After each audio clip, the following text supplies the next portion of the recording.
I'm Mark Hennick. This is So-Called Normal.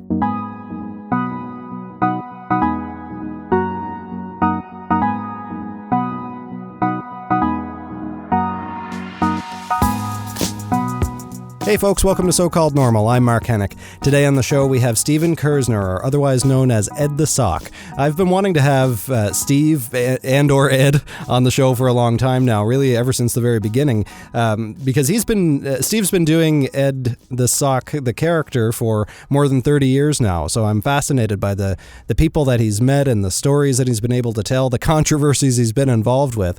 But really, to lock into the theme of this show, the idea of resilience and how television has changed and the way that people talk to people has changed. And Steve has been really open about that too, in terms of how we connect with audiences and the way that we tell stories. So we're going to chat a bit about that, as well as his new project, the FU Network, in which he's been launching podcasts and all kinds of other great projects. So without further ado, here's my conversation with Steven Kerzner. So tell me about Ed. Let's start there. Where did Ed start and how did it develop? Funny, everyone wants to know about where Ed started.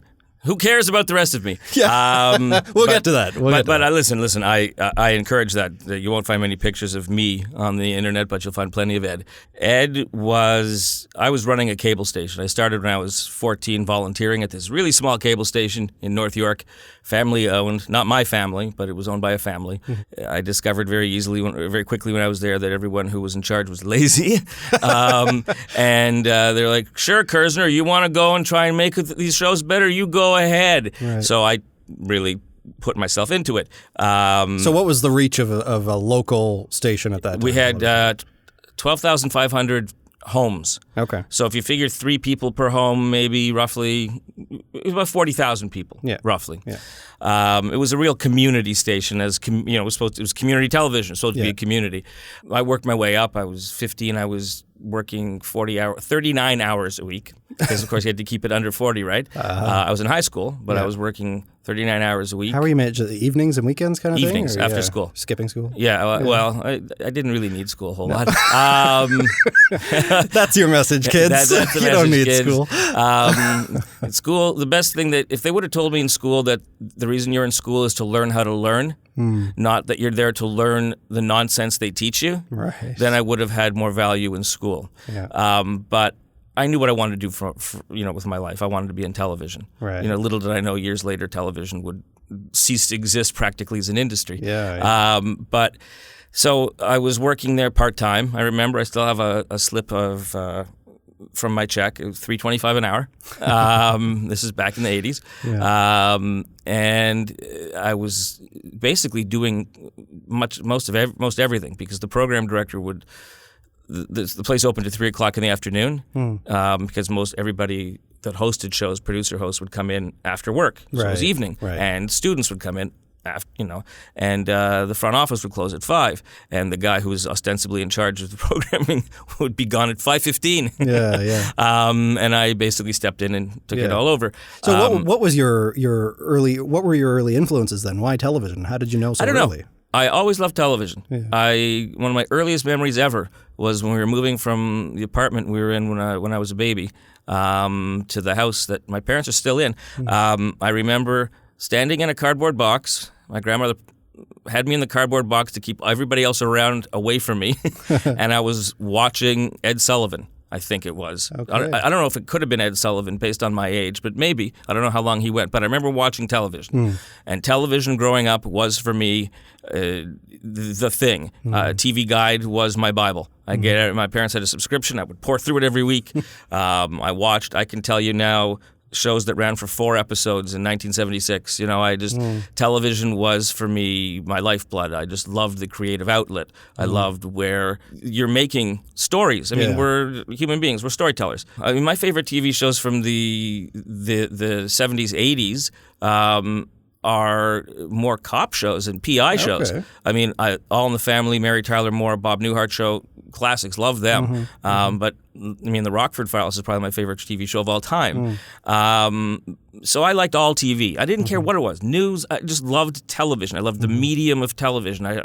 All these people came together to make this one creative broadcast. I loved it. And everyone told me, you're crazy. TV is the kind of business where very few people ever get in, and those people usually know somebody. And I had friends telling me, go be a lawyer like us and take the safe route. And I just didn't have it in me. I mean, I love Perry Mason, but I didn't want to be a lawyer. So what did your parents think of this? What did they do? My parents were totally supportive. Yeah. And so I was, running, they would say to me, maybe 10 people a year get in. I said, yeah, I'll be one of those 10. And interestingly, this is about when the Depression started to kick in, or started before I was even aware that it was depression or what depression was. So you were, what, 15, you said? 14. 14. Or so when I started working in TV. Yeah. And so I kept working in TV, and then when I was 18, the owners said they knew that the program director was not actually running the place I was. I had graduated high school. Right. He put me in charge of programming and just said, don't get us in trouble with the CRTC, do whatever else you want. And I shaped the place to be reflective of what I thought television should be. And had you been in front of the camera at that point, or you're still, okay. Yes. So you're doing something with an audience. My first foray was playing basically a version of my grade 5 teacher who was kind of a bum and was fired 3/4 of the way through the year because he hadn't taught us any of the curriculum, only stuff he wanted to teach us. So we knew all the Roman and Latin origins of words, but we didn't know any of the curriculum. So I played a version of him, right? And that's how we got into that station. That's how I started volunteering. Okay. I started by doing a show with my friends, and then saw that there was opportunity. Yeah. I mean, people would go in there and they would see this cheap TV station with these cameras, these big cameras, and I went in and saw this is a magic kingdom. Right. There's so much to do here. There's so much potential untapped. So when I was 18, they made me program director, and I made the programming basically what YouTube is, or what original YouTube was. What does that mean? It was real people with strong personalities, showing those strong personalities in sort of quasi-television formats, right?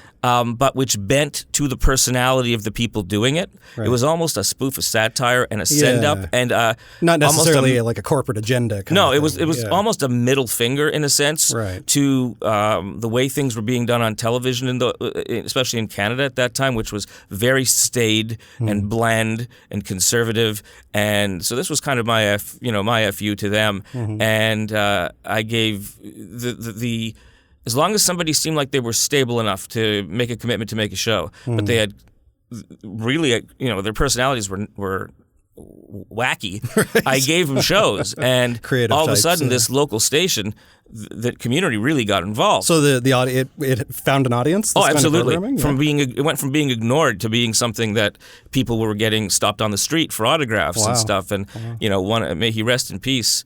We formed a family there. Yeah. Okay. I brought in some younger people that worked there as well, and we formed a family. Us and the people who would come in every night, we had different shows. I increased the volume of programming from doing about 6 shows a week to doing 16. Wow. And most of them were live phone-ins. And one of the biggest stars that we had there was a fellow who was bipolar, not the brightest, might have had a very severe learning disability.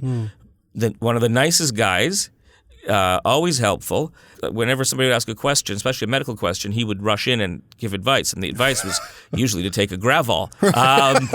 But he was hilarious, and so we gave it. His name was John Enshin. We used to just call him Genshin, and so we called him Dr. Genshin.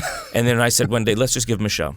So we gave him a show, Ask Dr. Genshin, and he would go on live and answer phone calls. People would call up and ask questions, and he would answer them, and it was a zany show. Yeah. And he went on to be, he was the buggy boy at the local supermarket. So here was a guy who the world looked away from or looked down on. Now he was a star, Was there something, you kind of zoomed a few minutes ago past what you now would identify as your own early experiences with depression. Yes. Was there something in that was identifying these types of marginalized people and stories and experiences and trying to highlight them? Maybe. I think what it was that I used creativity and the rush I got from creativity and from building things and making things to stay one step ahead of depression. It would nip at my heels, but the positive energy of making something, of working with people to make something, of creating something, of seeing that product being finished and people appreciating that product. And we would laugh every day at our station, and every day we would laugh until we were crying. There was just something about the magic of creation that helped me stay ahead of what I didn't know was depression. Right. At the time. I mean, my depression, I first started noticing it, I guess, like most people do, around adolescence. Yeah. And I would wake up in the morning and have these really defeating thoughts about the rest of the day, about what I was facing, about school, about friends, about relationships. And so I determined, okay, the first things you think in the morning, ignore them. Right. I basically had constructed a thing in my head whereby the fluids were balancing as I woke up. And it was just a factor of fluids balancing until I was balanced. And did that help, kind of visualizing it that absolutely. way? It absolutely. I would hear, it would be almost a distant voice, but I would know, just ignore this. This is not actually representing anything. And, when you're young and you don't have a mortgage and you don't have, it's easier. Yeah. When was it not? When was it not easier? Yeah. When did it kind of, or did it come crashing down, or eventually? Well, it didn't really come. It didn't overtake me. Right. Until I was in my 40s. Really? So it was kind of just low-level buzzing in the background the whole time. Did it shape my life? Absolutely. Working to stay ahead of something does shape your life. Yeah. And I didn't realize it was depression until I was about 17 or 18, and I saw an article on TV on 2020, of course on TV, about something called seasonal affective disorder, which at that time they were just discovering, which before that everyone called the winter blues. Right. But they were discovering there was a chemical factor to this increased depression when daylight was reduced. The chemicals in your brain were no longer getting stimulated. And is that what you noticed, a seasonal pattern to it? Yeah. Okay. And so I went to the doctor, and the doctor said, I haven't really heard of this, and so sent me to a psychiatrist, a medical doctor with a degree in psychiatry, and he said, "Yeah, we've explored it." So I started seeing him, and just being able to talk helped. There was medication as well, which really helped. I mean, there's a lot of people who criticize medication for depression and other mental challenges, emotional challenges and so on. And, and I say to them, good for you that you've found alternate paths, but thank God that these medications exist, because other people would be non-functional without them.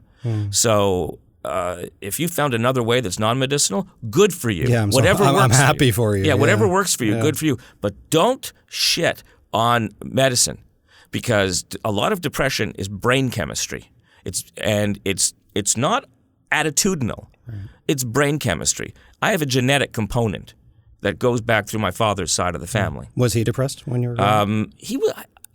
I can't say he's depressed, but he's definitely ridden with anxiety. And the two of them are brothers, depression and anxiety. Yeah. You never know where one ends and the other begins. And I would say that there's very clear evidence through my paternal side of my family of anxiety and depression. But I'm guessing that he didn't talk about it at that time. I mean, it talk about it. I try to talk about it with him now, and he doesn't listen to me. He just says, I'm just a worrywart. Right. And I was like, the things that you worry about, Dad. And my dad's a wonderful, positive, happy man, but he can only see impending disaster. Right. He's capable of seeing the worst possible outcomes of things, which is a way of, and I feel bad for him. Right. And when he was working all the time, I didn't notice this in him. And now, do you think was he doing the same thing? Maybe I think staying so. One step ahead of it. I think he was staying one step ahead of it. Yeah. But when he retired, it overtook. So I saw this doctor, and the doctor it was great to talk to, because I think it's always great to talk to. It's very, very rare to find even friends who can understand us, who we feel comfortable talking to about our innermost thoughts and so on, and who aren't going to judge, and who can actually offer halfway decent advice, as opposed to, just don't think about it. Right. Or, they don't understand. Yeah. If you don't have depression and you don't have relatives who've had depression, you do not understand depression. Yeah.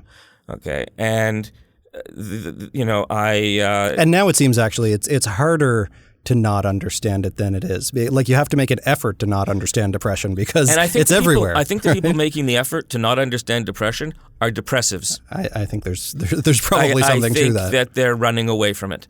Yeah. I think that if they stop and thought about it, they would realize that they were running too. Listen, on the evolutionary scale, we're not that far away from running around chasing animals to hunt and kill and eat. Okay, for most of human evolutionary history, that's what we did. And now we're living in buildings, and we're doing things that were nothing like that. And our bodies, our brains, everything has not quite caught up. Right. So we have anxieties and so on that are in our lizard brain, based there from thousands of years of development and the way we lived. And the way we've changed the way we lived is rapid. So it's not caught up yet. So our brains are still catching up to all of that. And I think that's what it is. There's a lot of anxiety out there. There's a lot of people out there who are really horrible people. And they're horrible people because of their anxiety. And their refusal to face it. And let's face it, there's the stigma of men going to not just psychiatrists, but doctors at all. Just I'll man my way through it. Man your way through the cancer they could have caught earlier. My father, until relatively recently, had a cantaloupe-sized lump on his shoulder for years that he would not go to the doctor for because he was afraid. What did he say? It was a conjoined twin? This is it. And we ended up calling it Little Dad. These little things. They just, especially that generation didn't go to doctors. No, because I think they thought that the doctor could give them the thing by naming it, right? By saying that is a tumor or that is depression, that suddenly you didn't have it before, but the doctor gave it to you. That's not how it works. It also made you weak. Yeah. It also, admitting that you had a medical condition made you weak in the way that masculinity was defined for a long time. Despite the fact that it's already there. It's just calling it something. But if you ignore it, it's not really there. It's just How did it change for you then when you went to the psychiatrist? It sounds like you got on meds, you're visiting him. Did that change anything about how you saw yourself? Did the treatment and the help work for you? Well, it didn't change a whole lot about me. The two things that changed the most about me in life, or that changed me the most in life, were my wife and growing up, getting older. Right. Because you can get wisdom as you get older, but there's no guarantee. In fact, it's less and less common. You have to be open to it. Right. They always say things happen for a reason, and I say no. Things happen, and we put a reason on them. But you can get lessons if you're open to it. Right. Those are the things that have changed me the most. But did he help? Yeah, he helped me be able to sort out my thoughts, because as I got older, it got a lot more difficult to just say, stop listening. Right. Well, and you're managing this what's now a fairly big community television station. How did you juggle those things? Did it impact your work? Did people around you know that you were doing this? No. I didn't even know. Right. The first time I really got hit with anything debilitating was when I was 19 and engaged to California Blonde, and the whole thing fell apart because her mother was not stable, and that beat the crap out of me. But you know what? Lots of people go through that, and I don't think that was depression. I think that was sadness and grief. And there's a big difference. Yeah, and grief from a relationship ending. Yeah. The depression in the background didn't help. Right. It didn't provide a proper backstop. Yeah. But I think that was just the natural sadness people go through. Like, losing a relative, that's not depression. It can trigger depression. Sure. It can make your existing depression worse. But grief is not depression. Loss is not depression. Depression is depression. Right. Okay? And it got more difficult to tell myself these are lies. And it's because as you get older, you realize, you know what? I do have things to be concerned about. There are legitimate concerns in my life. There are legitimate challenges, legitimate fears, legitimate things to be. I don't think anxiety is a normal thing. I think anxiety is a condition, but adjacent to anxiety, very concerned about. There are legitimate things in your life. Well, your body is supposed to get anxious and stressed. It's just not supposed to stay there. It's not supposed to live there. And it's supposed to be anxious and stressed about things that are actually stressors. Well, if you need to run from a bear in order to protect yourself, then that's a good thing to get anxious about. Yes. But you're not supposed to feel that way when you're laying at home. Once you're free of the bear, right. You're supposed to take a... Right. Yeah.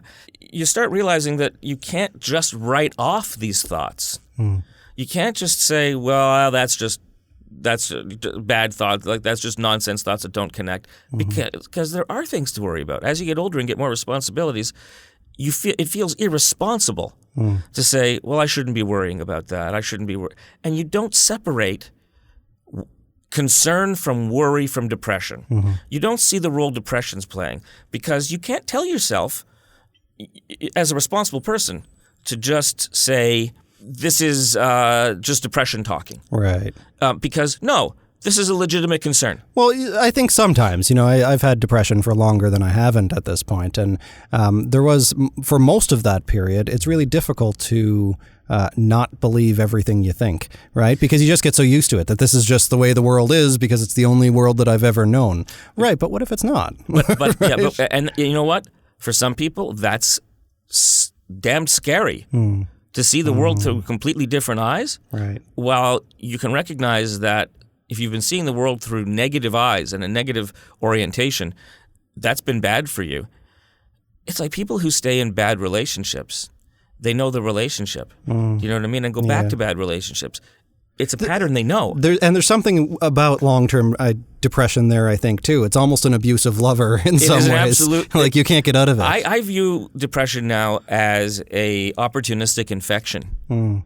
It goes in, and where you have legitimate things to be concerned about, legitimate things to be afraid about, legitimate things to be uncertain about, it magnifies it. It takes something that is legitimate, and it tells you that this concern is way bigger than it actually is. Right. And that you can't manage it. Yeah. It's going to be disastrous. That this fear, that hey, there's a 5% chance this might happen, it turns it into a 150% chance that it's going to happen. So do you think, I want to bring Ed back into this for a second, Sure. Not because I don't want to talk about you, because you are, but do you think that some of this catastrophization, some of this these thoughts about the world, did you channel this into Ed? Because it sounds like you're describing some of his personality. No. Ed is very much a avatar of the family dynamic I grew up with my extended family. How so? We showed affection by kidding each other. Right. But I think most people who are familiar with Ed, and I think that's everybody 32 years and Actually, younger. I'm finding 25 and up. Really? Yeah. The people whose parents told them not to watch, and they would sit and watch when their parents were exactly. around. Well, because it's countercultural, right? Yeah. There's something gritty about it. There's this idea of just real talk. But I don't think anybody would describe him as a Mr. Dress-Up or Mr. Rogers type character. No, absolutely not. Right? Ed says the things that people think and want to say, but due to social circumstances, can't say or won't say. Right. And it's a great privilege through Ed to be able to say things and speak for people who can't speak for themselves. Is Ed more able to do that than Steve is? At this point, yes. How so? Ed's not real. I know that scares a lot of people because a lot of people believe Ed is real. There's a reason that I avoided pictures of me and Ed being in the same place. Well, it takes away from the illusion. Right? Well, I want people believe Ed is real. Right. And Ed, in a sense, is real. Yeah. But non-human characters have a license to say things that human characters do not. If you had a show like South Park or The Simpsons done by human actors, first of all, it would never have gotten greenlit. Secondly, it would have been protested off the air very early. Non-human things, which are basically observer characters, are able to say things that human beings aren't. Because there's a natural inclination in human beings when somebody is criticizing something to say, well, who the hell are you to say that? Who the hell are you to be the authority on criticizing this? And there's just a natural resistance that's built into us that why are you talking to me this way? Who the hell are you that you think you're smarter than I am? And even if you're not conscious that you're thinking it, there's a pushback. There's an automatic pushback. It reminds me of how when Jon Stewart was doing The Daily Show or when Stephen Colbert had his other show playing a character, essentially, that's where people went to get their news, because... Frighteningly enough, yes. Well, yes. Because, I think that it's easier to receive it in that certainly with humor, but also from a character. Sugar. Exactly. It's a spoonful of sugar that makes the medicine go down. And you don't feel attacked. You don't see the agenda either, right? That's right. You don't feel attacked. Yeah. A human being... You can feel attacked. And with a non-human character, that sense of attack isn't necessarily there. Yeah. And if you measure it with humor, you're laughing with them and teaching them at the same time. But people are more willing to absorb messages when you're not approaching them that you're smarter and better than they are. Right. And that's the automatic pushback of a human being versus a non-human character. Right. And I realized in like season 2 when we were on City TV that I could continue to do vaudeville shtick or could use this voice for something useful and social change and social commentary. Right. And I remember the first episode of that season. I had a partner then, a production partner. And the production partner and the person from City TV were standing there with their arms folded. And afterwards said, just go back to doing what you were doing. City TV doesn't like it. We don't like it. I said, no, I won't do that. I'm not going to, because you have to ramp up. Right. Like, you know, Married with Children was an old sitcom that was a spoof of, you know, the nice, clean family sitcoms. Right. But after a while, they had to keep ramping it up, the shock value, until it was nothing but shock value. Right. And there was not even stories. It wasn't even funny anymore. And I realized, and this was at that time, and I realized I could do that and be around another year or 2 years, or I could start saying things with this character that nobody else can say. And I always had a very strong social conscience. It was something that I think is just innate in me because I have family that don't have the same social conscience, even though we were raised in the same faith background and so on. I absorbed more of it than they did, or in a different way.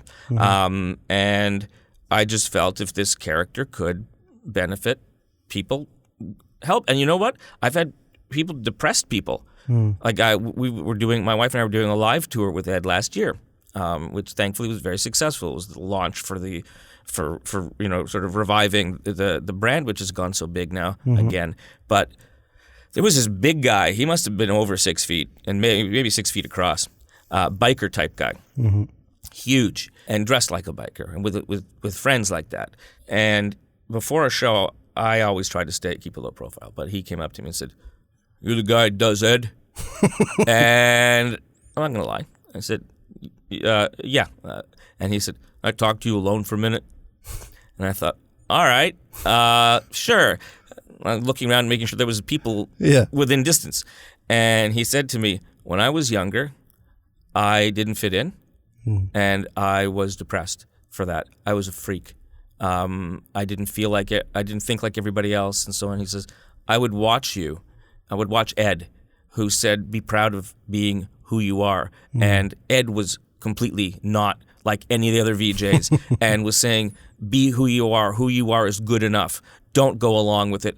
That being apart from the crowd is a good thing, not a bad thing. Eventually, the crowd will follow you. And he said, that got me through my teen years. He says, that got me through my depression. It was a huge part. He says, I recently fell into a gap again, a really dark hole. He says, and then you came back. And I saw your social media and videos that you did. And he says, it pulled me out again. You know, you helped pull me out of a depression. There was a woman who said that she'd had a miscarriage and wouldn't leave the house for 2 weeks until she watched an Ed TV show, our late night show, Ed's Night Party. It was the first time she cracked a smile, then laughed. And that reconnected her to her life. And she said, without that, I'd still be probably in my apartment. This is, I think, one of the whole reasons I wanted to do this show in the way that we have, having a really diverse range of guests from all kinds of different places, that people that you almost never hear talking about mental health in the usual way. Because I've talked to all those people before, you know, the usual suspects in the mental health clinical space. stuff. The clinical stuff, but also the usual advocates and all that kind of stuff. Like, it's a small community, the mental health community. But I wanted to talk to everybody else because this is where we get more of those opportunities, that people eventually tune out people like me and the people that are talking about mental health all the time until it gets them unexpectedly. You know, when they're watching Ed's Night Party or when they're watching some YouTube video or something. And then just a little message comes in through the side door about loving yourself for who you are. And then you just go on with the rest of the show. Yeah, if you respect the character. And listen, this is the first interview. This is the first public statement I've ever made about having depression in my life. Well, thank you for sharing it with me. It's because I trust you. And the reason I have not done that, I have not talked about the fact that I have depressive illness that rears its head from time to time, is because I remember being at Much Music, and there was a woman. Now, this woman had a way of sort of denigrating everybody. Like she had in her quiver, there was a way to sort of say, well, that person's, invalidating is the term I'm looking for. She had a way of invalidating people. Toxic, it sounds like, in a workplace setting. I remember being in a meeting, and somebody had brought up somebody else's complaint, like a staff member's complaint. I used to bring up staff member complaints and stuff, and somebody had brought up a staff member's complaint. This was a legitimate complaint, and it was real, and should have been addressed. And she said, well, she's not really well. She's got depression. She's got depression. We can't really trust what she's saying. Wow. And the rest of the people were like, okay, let's move on. And I said, no, we're not moving on, because take away the depression. This is actually and the fact she has depression is not, with me secretly having that. I'm not going to let somebody be dismissed because of that. But it stuck with me. And chances are there were other people around that table who had depression as well. There's no question that there were, knowing the people that were there. But they probably didn't feel safe to do. They weren't going to say anything. When somebody is standing in the room, they're saying that depression makes you not credible, and people can't rely on your perceptions of the situation and so on, which is not true. No. It is true at times. Sure. But it's true at times of everybody. Right.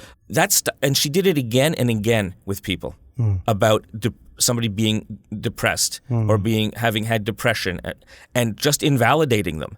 And that stuck with me. And I said, I am not going to be invalidated like that. Because this woman continues to work in the dying television industry.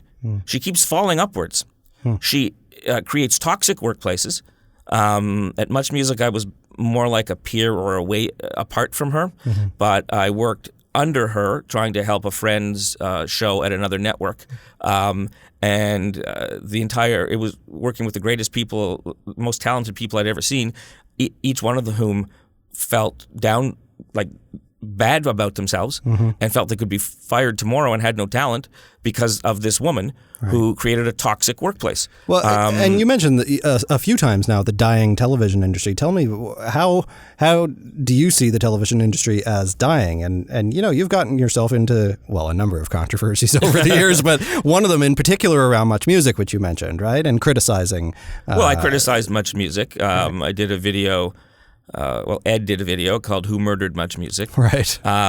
Because there was this channel that had a giant cultural footprint, huge. Yeah. It changed the way people looked at television, saw television. It was television that spoke like us and looked like us and felt like us. And people, no matter where you were in the country, what age you were, whether you were born in this country, whether you came to this country, everybody felt like they belonged. That was an extremely valuable service.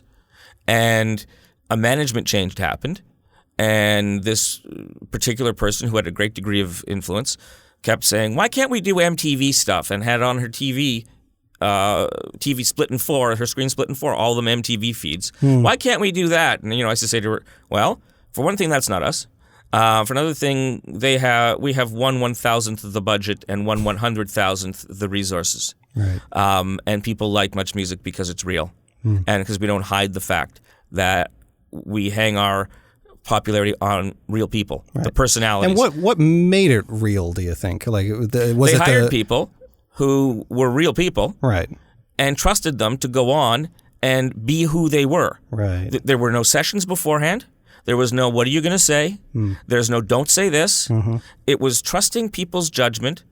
When they hired them, they determined this person has decent judgment, and and then afterwards it was spokesmodels that they hired who they told what to say. Right. They sat with them beforehand, looked at their notes, told them don't say this, don't say that, and this is no slag on those people. Sure. I couldn't have worked under that circumstance. I credit them for doing that. But my wife always says that Much Music went from the people that got shoved in the lockers to the people who shoved people in lockers. So how do you have you been following it was hard to miss the Don Cherry story when it was around, but then the Jesse Allen stuff around the social too, which that might be seen I think as some as this is supposed to be just a light daytime show with women talking about some inconsequential issues. But then she actually takes a stand on something, right? Yeah. And this whole Fire Jesse Allen hashtag went. So what are your thoughts on that? Is that reflective of the tension between people saying what they want to say versus social impact or corporate control of the message? I think she might have gone. This may be a politically incorrect term, and forgive me if I offended anybody, but I think she might have gone off the reservation with that. What do you mean by that? I don't think that. I don't watch The Social. I don't know. I have a personal reason for not watching it. I think there's some very talented people on that show, and I know the people producing it are very talented people, but they demolished the Much Music environment to build the set for The Social. Oh. So for me, that's like they're on sacred ground. Right, and they're doing this show. Right.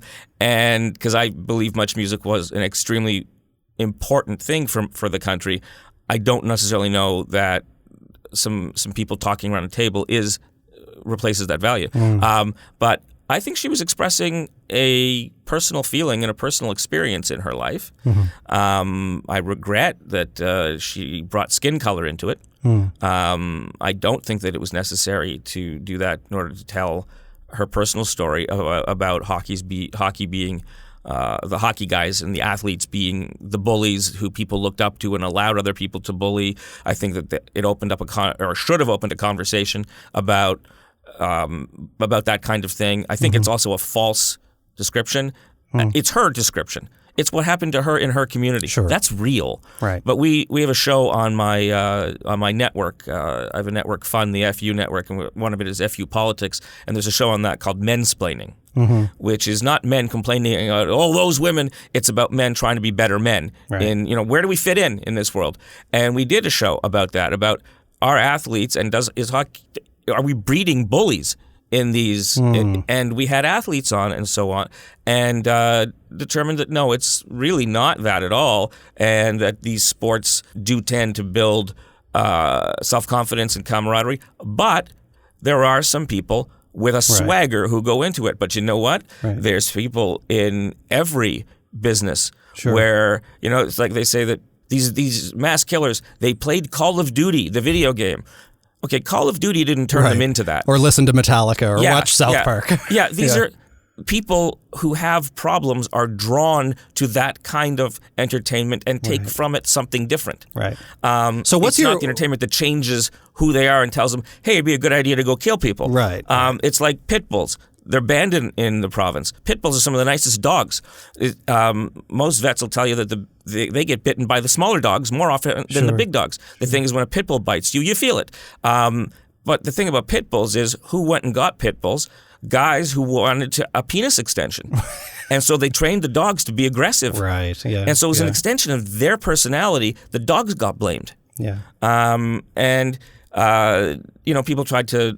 Don Cherry, I think. I was just going to ask you, what's your hot take on the Don Cherry Cherry was time to go. Right. Well, and he had been, before he was fired, there had been a long time of people calling for his resignation. Or firing. And I think that there is a degree to which I personally give license to older people who the world is changing so much and so fast, it's hard for them to keep up. There's even people our age who you can be called a transphobe by referring to somebody as the wrong term, like the term is trans. The correct term now is trans. I used the term transsexual, and somebody said that that's transphobic. And I said, this was intended to be respectful, but I didn't get the memo. Right. That it wasn't. I think the difference, though, is if you make a mistake, if you're willing to change and use the terms that people want. To be called, well, of course. Right? Well, I admit I was a little pissed off at somebody coming. It wasn't a gentle. Right. Oh, sure. We have to accept that some people just are people of goodwill who don't know the correct terms because they change so much. Right. But older people, the world has changed so much around them, and some of them, they just don't feel like changing anymore. Right. Now, that's not an excuse for racism. That's not an excuse for racist behavior, sexist behavior, or whatever. But they're going to slip from time to time. They're going to say things that are reflective of a very old attitude. And we have to look at them and say, these people are in their 80s. Right. Okay? They don't change that fast.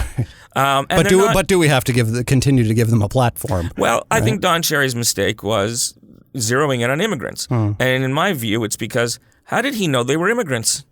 Right. How did he know that the people he saw not wearing poppies were immigrants? He was judging them based on their skin color or the shape of their eyes.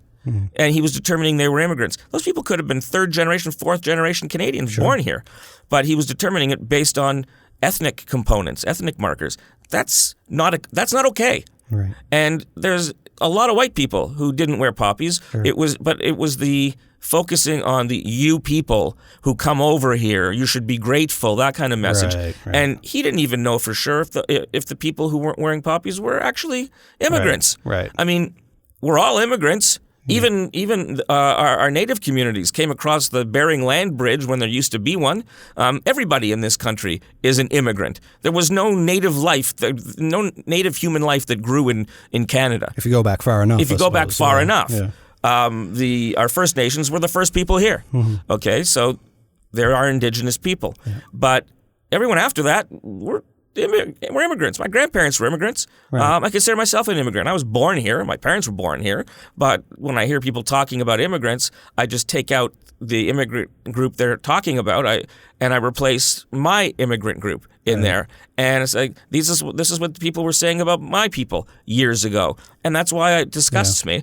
And I love the Cherry wouldn't apologize. No, and I love the concept too that there are Canadians born all over the world, even if they haven't gotten here yet. Yeah, right? I've never heard that before, and that's a beautiful statement. But Cherry wouldn't apologize. He said the next day, "I meant what I said. All Canadians should wear poppies." No, Don, that's not what you said.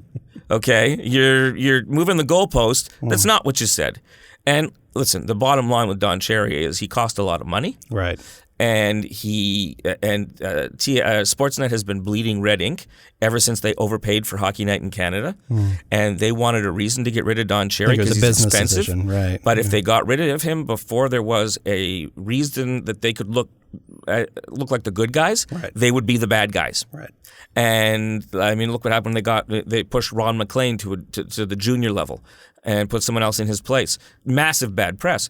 So they had to wait for Don to really step in it, so that they could save all that money with his contract and come out looking like the heroes, like they're on the right side of history. It was a corporate decision, and it wasn't because a bunch of liberals were banging down the doors and said, "Fire Don Cherry." Don Cherry violated, as I understand it, CRTC guidelines, by which these stations have to abide, and the rules of the company he worked for, Rogers. There are companies, you sign a contract that says you fulfill company rules, and part of that is don't be an open racist. I mean, you can be racist in your head, but don't say it. Right. Treat people with dignity and respect, and civility. That's why he was fired. So where's the line then, to bring this back? This was a fun little diversion. Yes. But where's the line for someone like Ed or characters that you create in terms of what's acceptable and what's not? You said before that Ed can say things that you can't, or a character can say things that you can't. Where's the line? Punch above your weight class. Punch at the powerful. Don't punch at the people. Right. And as far as I'm concerned, racism, anti-feminism, misogyny, ageism, all these immutable characteristics, things like that. That's punching down. Yeah, you're punching people who can't defend themselves, and you're a bully. Now, in the most recent Canadian election, which wasn't that long ago, you became very active, and suddenly it seemed like the whole country realized, holy crap, Ed is still around, right? Well, it's funny. Because you exploded. Yeah, well, it's because people were looking for, an advertising agency did a survey for us a little while back, and they found that the biggest message that came back was, Ed says what I'm thinking, but I can't say it. Right. And people were thinking, what it was I/Ed this started with the SNC Lavalin thing, where a lot of lies were being thrown around and suppositions that people were taking as being fact. Right. And I hate people who confuse supposition with fact. Right, because it's spin. Right? Spin is okay. Spin is working from facts. And maybe. I'm not even sure that's entirely true anymore. Right? Well, not now, but spin used to be everyone working from a common set of facts and looking at it, or trying to get people to look at it from a different angle. Right. But you're coming from a common set of facts. Facts are very important to me. Right. And what was coming out during SNC-Lavalin was a lot of not facts. Well, but you ended up supporting quite vocally Justin Trudeau and the Liberals. See, people assumed I was supporting Trudeau. I was supporting the fact that I was opposing the lies being told about him. Right. And and you had run, according to your Wikipedia page, you had run as a conservative, right? Years and years ago. I was 23. A long time. Well, okay. So I was 23. People change and all that. And you know what? I quit when Mike Harris became premier. I quit the Conservative Party because so it's not. But my point in saying he was punching down against single mothers. Well, this is it. So it's not that you've been a lifelong liberal, card-carrying liberal. I don't belong to any political party. Right. And I really want to see a Conservative Party return that's more close to the center, more reasonable. A progressive Conservative Party. Yeah, I think that for a country to function, we need a liberal and a progressive voice. Sure. I'm sorry, a liberal and a conservative voice. Mm-hmm. Conservatives, there have been some good conservative governments in this country. Mm-hmm. Ontario was governed by one for, 32 years? Mm. There have been some good conservative governments. And if you have just liberals free to run whichever way they want, they can be influenced by the far fringe of the party and put forward legislation that is full of holes and that they put forward just because of ideological reasons. We need reasonable conservatives to say, okay, here's why that's not going to work. Right. Because the loyal opposition, and if the conservatives are the loyal opposition, their job is to make legislation stronger. Mm-hmm. Okay, find the weaknesses, make it stronger for everybody, not just say no because it's coming from the other party. Right. So I want a strong, sensible, reasonable conservative party because I'm friends with conservatives. They are humane people. They support social safety nets. These are not American far-right conservatives. They're Canadian conservatives. Although there does seem to be a contingent of that taking root in Canada, that American-style republicanism. Those aren't conservatives. Those are right-wingers. I see a difference between right-wingers and conservatives. Conservatives are people who say, hey, slow down. Let's take a look at this. And a more conservative approach. Yeah, let's just not get carried away. Let's not do a tailgate party on this policy. Let's look at this. Okay, let's take a breath. Unless you can get Buck a beer, well then have all the tailgate parties. Which I don't think anyone elected him for. No, no. Yeah, the problem that nobody had. Yeah, exactly. Right. Well, dogs on patios, the problem nobody had. Okay, it's like solving problems nobody had. But the people who are in charge of what is called the Conservative Party today are the Reform Party, and that small cabal scares the rest of the majority of conservatives in this country. Right, and decent people. And this has just very recently changed too. Of course, Andrew Scheer has stepped down as leader of the Conservative Party, and now they have a choice which direction they're going to go, and we will see. And part of the rationale behind that, or at least some pundits have said, was that he was too socially conservative, that he was too far to the right. Canada doesn't accept that anymore. Right? Why not?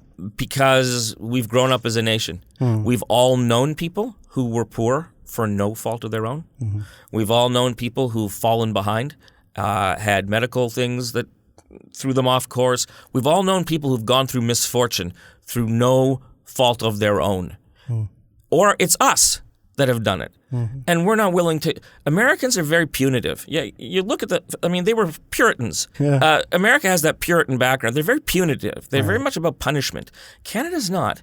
Canada's very much about, all right, you made a mistake. You apologize for it. You've changed your ways. Let's move forward. That seemed to be the tone that you took around the Trudeau blackface, brownface scandal as well. For 22 minutes, hired Ed to do exit polling on Election Day, talking to people who'd cast their ballot, not asking them who they voted for, but asking them just different questions. So, humorous, but with a point. And it's funny because whenever the topic of Justin Trudeau blackface/brownface, which people don't understand have two completely different histories. Sure. People of color, every single one of them, we noted, the crew, waved their hand at me like, oh, please. We don't care about what he did 20 years ago. He's done so much for us now, more than any government we can remember.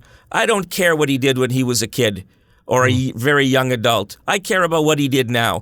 It's the very, very young who haven't got enough life experience in them to recognize that they're going to look back in 20 years and cringe at things that they've done now.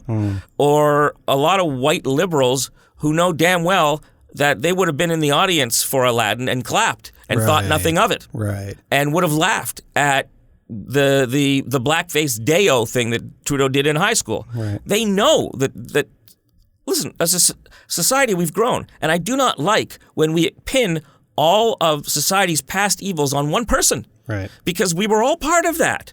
Okay? Some people were fighting against it, agitating against it, but we've evolved. Celebrate the fact that we've evolved. Don't blame.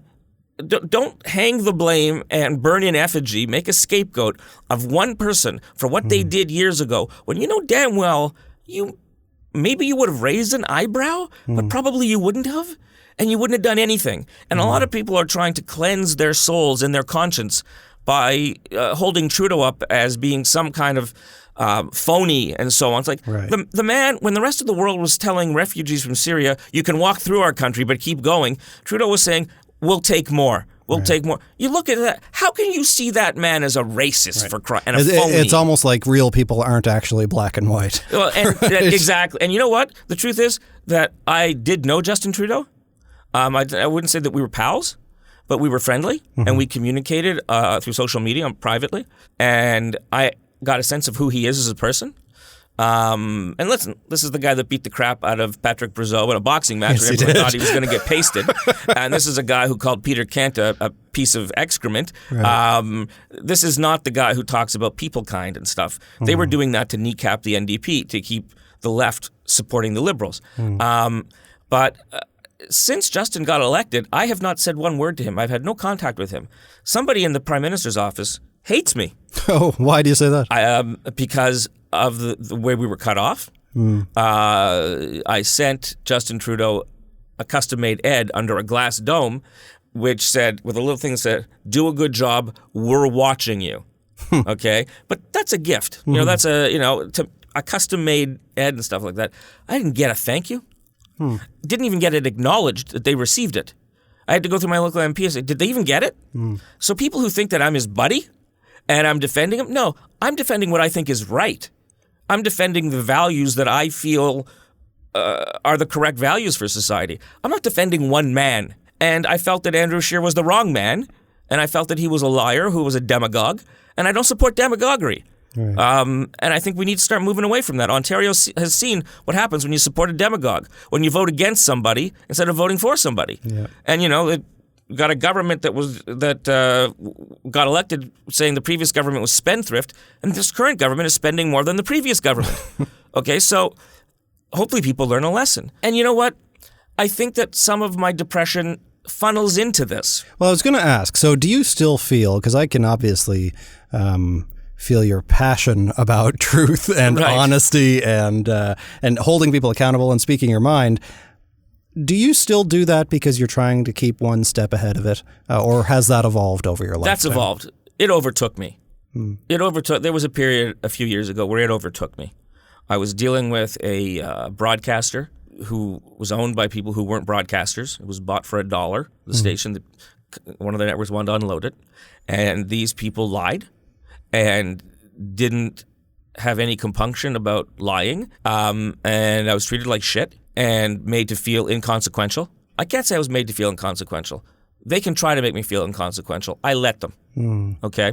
It just felt like being reduced quite a bit in stature, and you know, I hadn't worked all these years to be treated like this by these people. There was a room full, I remember being in a room with 4 of them, and I'm like, I have more experience in television than you guys added together times 2. Why are you telling me anything? When I was younger, I would have said something like that. Right. As you get older, if you're smart, you become a little more diplomatic. Right. And you know when to say things and when not. But it ate at me, and it ate at the confidence, and the depression overtook me. And it was a dark place for a little while. And it wasn't easy for my wife. God bless her for understanding it and accommodating and trying to be as caring as possible. How did that manifest for you? What did your depression look like? I didn't want to get up. Yeah. I didn't see that the TV industry was dying. So it seemed hopeless? It was depressing, well, discouraging, which led to depressing because these people didn't know how to run a television business. Right.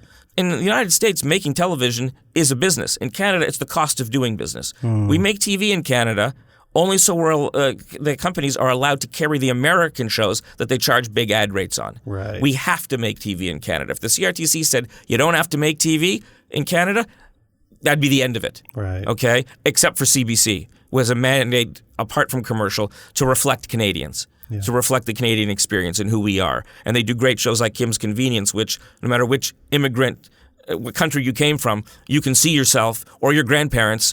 I see my grandparents in the people in Kim's Convenience. They ran a variety store when they came from Lithuania.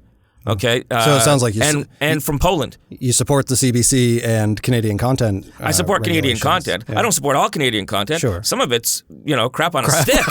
Okay, but some of it being crap on a stick is an improvement because when I was growing up, all of it was crap on a stick, and it didn't even have the stick. The CBC was basically indoctrination. It was telling us what you should think as a Canadian. Right. Now it's reflecting who Canadians are, not who Canadians should be. Right. I don't support everything they do. I think that they're heavily laden with management, and at times they're a political organization that sometimes makes television. But they sometimes make some good television, which rather than shoot American shows that come here and then call our city New York, they'll shoot things and call it Toronto in CBC. They're reflecting the modern reality of Canada.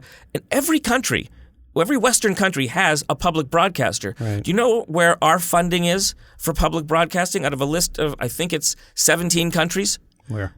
Third from the bottom.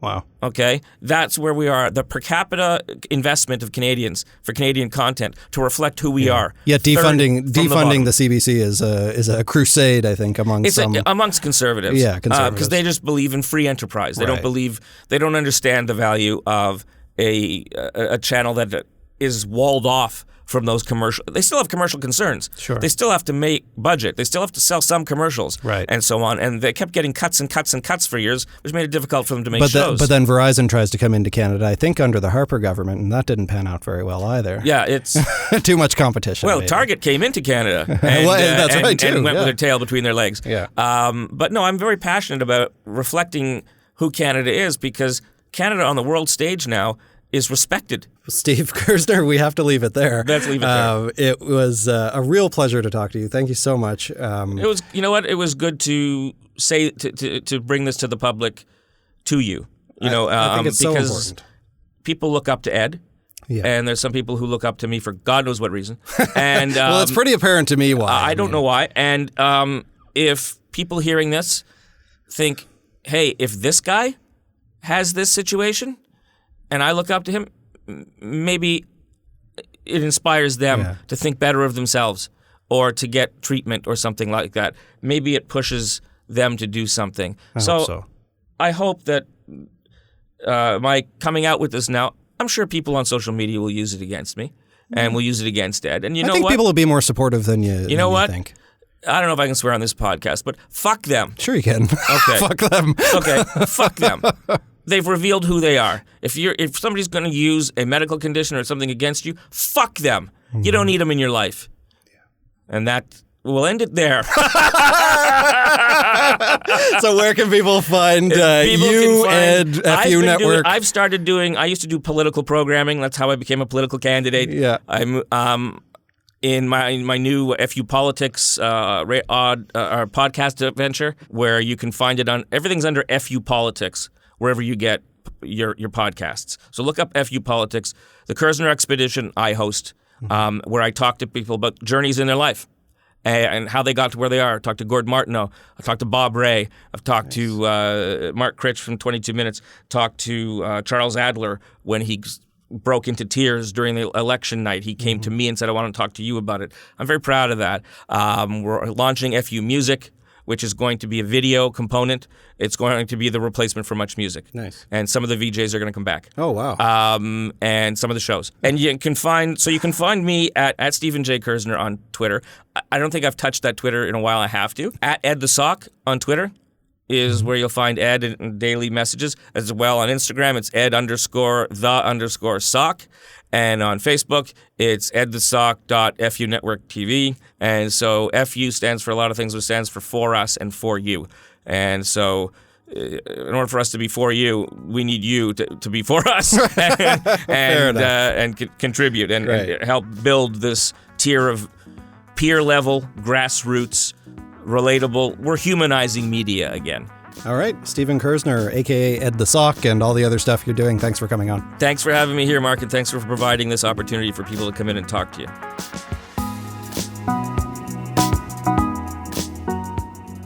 All right, that's it. That's my conversation with Steven Kerzner here on So-Called Normal. You can find Steven and Ed the Sock at all of the handles he mentioned there at the end there. It's not hard to find them. And check out the FU Network and all of the stuff, especially FU Politics and their podcast there that they've been doing. They're really great listens, and I know you'll enjoy them as much as the many other Canadians who are enjoying them too. It's been very popular. So I'm so grateful to Steven as well for opening up for the first time publicly to me about his journey with depression, how it's influenced his creativity, and how he's been overcoming it as well. So thank you, Steven, for coming on the show. If you enjoyed that, please check out some of our many other episodes. We're on Apple Podcasts, of course, but everywhere else, Spotify, Stitcher, YouTube, Libsyn, Deezer, everywhere else. So wherever you find your podcasts, you can find So-Called Normal. Head over there and subscribe, leave us a star rating, leave us some comments in the bottom, and share it. Share it on social media. Tag me if you want to. I check all the time. I'm at Mark Hennick, at MarkHenick on Twitter, Facebook, Instagram, YouTube, everywhere else. So find me on there. I think that's it. I want to thank everybody who makes the show possible, of course. Everyone here at E1, Adrian and Kimberly in particular, and everybody else. And Dave Trafford, our great editor, who brings it all together in the end for us. That's it for this week. This has been So-Called Normal. I'm Mark Hennick.